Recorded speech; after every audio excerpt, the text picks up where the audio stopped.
saw tape on the door, causing the lock to remain open, and removed it. After he finished his rounds, he discovered that the door was taped again. He later called police. When police arrived at the Democratic National Committee headquarters, or the DNC, at 2:30 a.m., 5 men in formal suits and plastic gloves were arrested. The burglars were later identified as Bernard Barker, Virgilio Gonzalez, Eugenio Martinez, Frank Sturgis, and James W. McCord Jr. Here's a news clip that was released just days after the incident. We have a mystery story out of Washington. 5 people have been arrested and charged with breaking into the headquarters of the Democratic National Committee in the middle of the night. The Democratic National Committee is located in the Watergate office building. The burglars forced a stairwell door, then taped its latch open. The door, now part of police evidence, was noticed by one of the guards employed by the Watergate complex. At first, the police found nothing. Then they spied 5 men crouching behind some desks. McCord was found out to be part of security for the committee to re-elect the president, Richard Nixon. They also found the name of former White House employee E. Howard Hunt in the burglar's notebook. These factors link the White House to the robbery. Hunt and G. Gordon Liddy, members of the White House plumbers, were found nearby communicating with the burglars. The plumbers are the White House's Special Investigation Service, created by John Barkman to help stop information leaks. The plumbers immediately started trying to cover up the incident.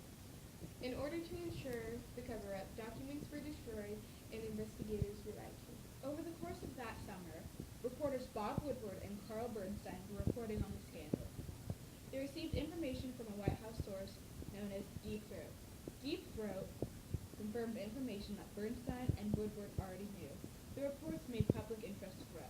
Despite the alleged affair, Nixon still ran for re-election in 1972 and won. 2 months after Nixon's re-election, the trial of Hunt, Liddy, and the burglars took place in the U.S. District Court in Washington, D.C. 5 of the men pleaded guilty, and Liddy and McCord were convicted of burglary, conspiracy, and illegal wiretapping. Also, around this time in '73, the U.S. Senate established a committee to investigate the Watergate scandal. The investigation uncovered the existence of White House secret tape recordings. The Judiciary Committee was authorized by the House of Representatives to consider the charge of impeachment against Nixon. In the months of late July and early August of '74, the committee voted to accept 3 out of the 4 articles of impeachment that were proposed. The Supreme Court ordered Nixon to hand over the White House tapes. There was a tape named Smoking Gun that revealed Nixon was part of the Watergate scandal. American citizens then started to call for President Nixon's resignation.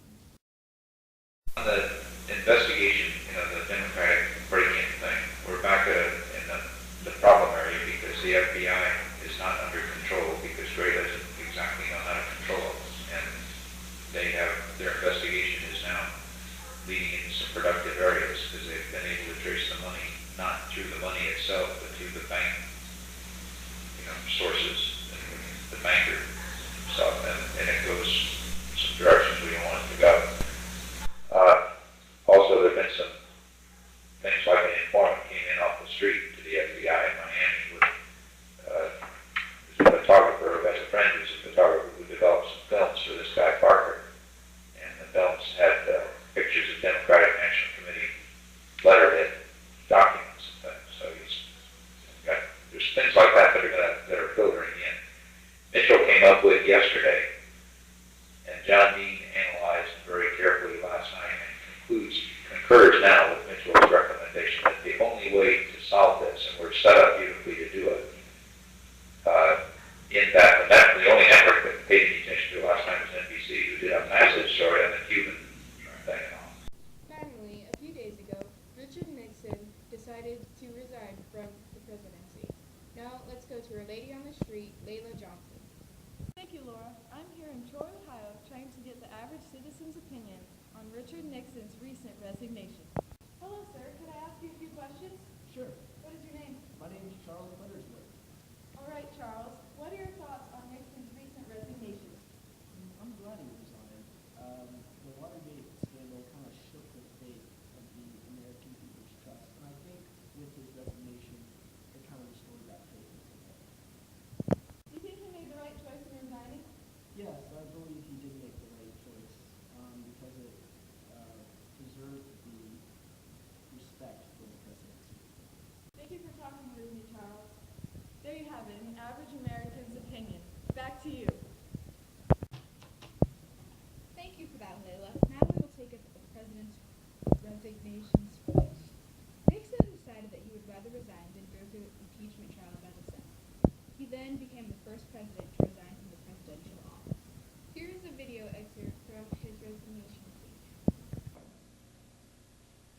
to continue to fight through the months ahead for my personal vindication would almost totally absorb the time and attention of both the President and the Congress in a period when our entire focus should be on the great issues of peace abroad and prosperity without inflation at home. Therefore, I shall resign the presidency effective at noon tomorrow. Vice President Ford will be sworn in as president. Thank you for watching Channel 45 News. I'm Laura Adams. And I'm Ladasha Ramirez. We will see you tomorrow.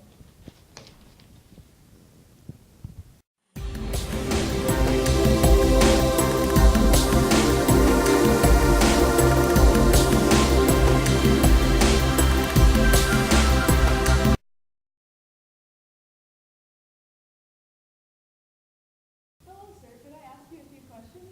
Sure. What is your name? My name is Charles Featherston. All right, Charles. What are your thoughts on